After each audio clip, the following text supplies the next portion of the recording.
Bonjour, ñu ngi profité ci occasion bi di nuyu tous les militants de la CPJ Nayler ak ñi nga xam ne bii yëpp dañ leen a investir tey jii ci lu CPJ Nayler même bu fekkee ils ne sont pas membres de notre parti te effectivement ñu dem am ci ndam tey ñi ñu nekk ay maire la CPJ est une force politique incontournable ñu jàpp ci ñaari mbir pourtant président bi mu bëggee toogaayam confortable daf ni fi dafay def référendum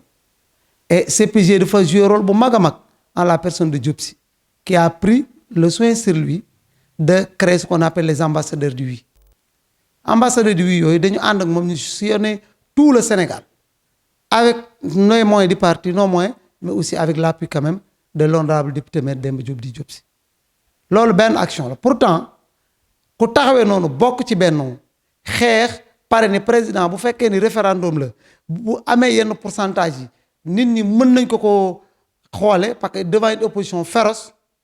les ambassadeurs du oui bi ñu créé woon au niveau de la CPJ et effectivement une idée et ce que l'on appelle vraiment tout un programme de Demba Diop di Diop Sy après ça gisuñu contact gisuñu remerciement gisuñu dara alors que des partis yoo xam ne seen bopp amuñu représentativité bi ñu am parce que dafa baax ba représentativité nga jóge ci ay chiffres yu leer les élections de 2017 ñun bi ñu ciy jógee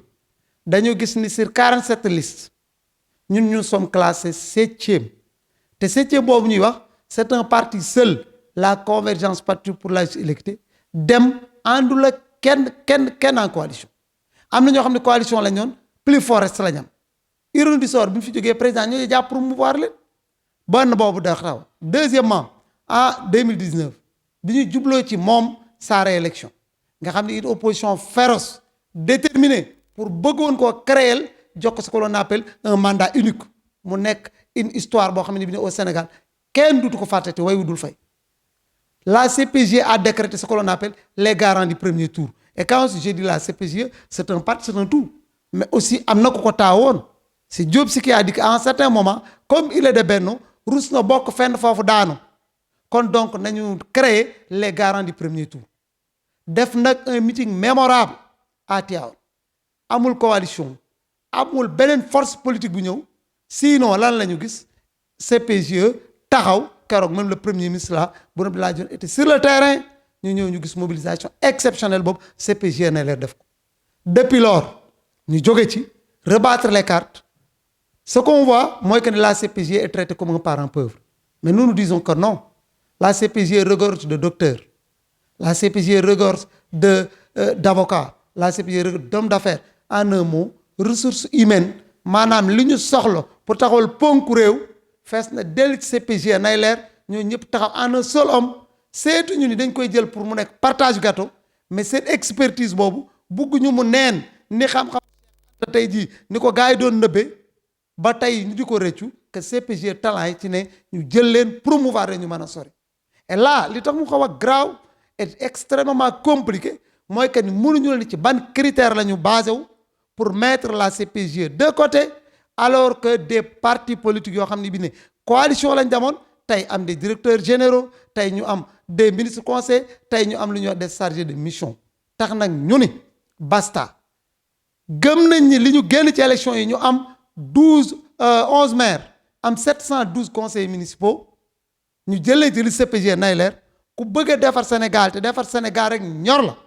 di nga jël ñooñu nga boole leen ci biir parce que de tout temps CPJ mi ngi yëngu il fait des efforts il mobilise il fait le nécessaire pour que effectivement le président Macky Sall moom mu nekk à l'aise mais que à l'heure bi nga xam ne dem na di joxe responsabilité jàpp na ne CPJ parent pauvre rek war na jël d'ailleurs loolu tax na à Tivaouane war na jox leçon bi ñu toogee ñu tànn la candidature de Benno pourtant notre président dana Demba Diop di Diop Sy avait dit que gëm na ni day gagné Tivaouane mais dañ ko nasaxal jël keneen teg fa ay directeurs généraux moo ñu mu baat avec une victoire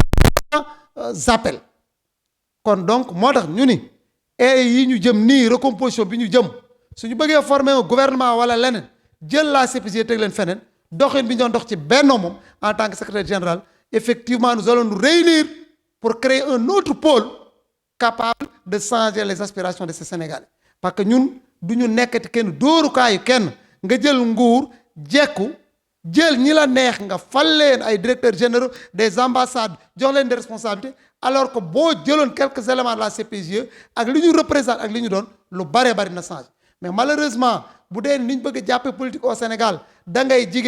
def lobbying. La CPGE n'est pas prête à faire de lobbying mais li mu man montrer une carte d'identité reluisante montrer un curriculum clair montrer pas-pasam ci ay élections yi ñu takku 2019 les ambassadeurs du pays les garants du premier tour et élections yi ñu def razzia bu mag loolu ku mu doyul dara duutu la doy. Nous interpellons le président Macky Sall et nous lui disons que la CPGE dafa taay ci œuvre et il est temps que ñu reconnaître suñu valeur intrinsèque boole ci gestion du pays bi parce que de tout temps noonu lañu mas a doxee.